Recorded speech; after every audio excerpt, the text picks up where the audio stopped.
आपल्यासोबत आहेत डॉक्टर अमोल राजपूत साहेब आपल्यासोबत आहेत. साहेब, आज आपला जन्मदिन आहे. भरभरून शुभेच्छा आपणास मिळतात. ही आपली चांगल्या कामाची पावती आहे. आरोग्य सेवाची मानव सेवा हे ब्रीद वाक्य समोर ठेवून आपण कार्यरत आहात. आजच्या दिनी जनतेला काय सांगणार, 2 शब्द? आज वाढदिवस आहे, आनंदाचा दिवस आहे. सगळ्या स्तरातून शुभेच्छा येत आहेत. ते मोठे राजकीय गणमान्य लोक असो, आपले पेशंट्स असो, नातेवाईक असो, लहानांचे, थोड्या मोठ्यांचे सगळ्यांचे आशीर्वाद येत आहेत. असेच सगळ्यांचे आशीर्वाद माझ्या पाठीशी राहावं हीच ईश्वरचरणी प्रार्थना करतो आणि सर्वांनी भरभरून शुभेच्छा दिल्या आहेत. त्याबद्दल आपल्या सर्वांचे खूप खूप आभार मानतो. असेच आशीर्वाद पाठीशी राहावेत असं ईश्वरचरणी प्रार्थना करतो.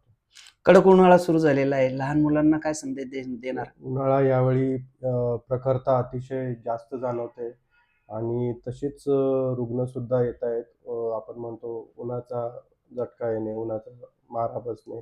तर भरपूर पाणी प्यावे.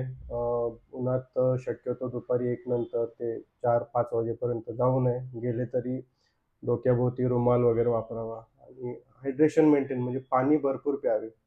जेणेकरून उन्हाचा तडाखा बसणार नाही आणि सर्वात मेन म्हणजे लहान मुलांना उन्हाळ्याच्या दिवसात बाहेरचे पदार्थ खाऊ नका घालू. त्यामुळे सुद्धा बऱ्याचशा अडचणी निर्माण होत आहेत.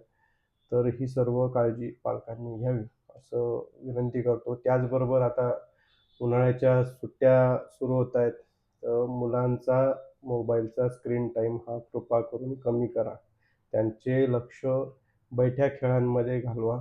हे खूप महत्त्वाचं आहे कारण मुलांच्या डोळ्यांमध्ये लहान मुलांच्या डोळ्यांच्या अडचणी वाढत आहेत. जे वयोगृप 5 वर्षापर्यंत, 7 वर्षापर्यंत त्यांनासुद्धा आता चष्मे लागत आहेत आणि डोळ्यांचे मोठे-मोठे प्रॉब्लेम होत आहेत. तर तुम्ही सर्व पालकांना विनंती आहे, की मोबाईल स्क्रीन टाईम थोडं कमीच करून टाका आणि 0 झाला तर खूपच चांगला.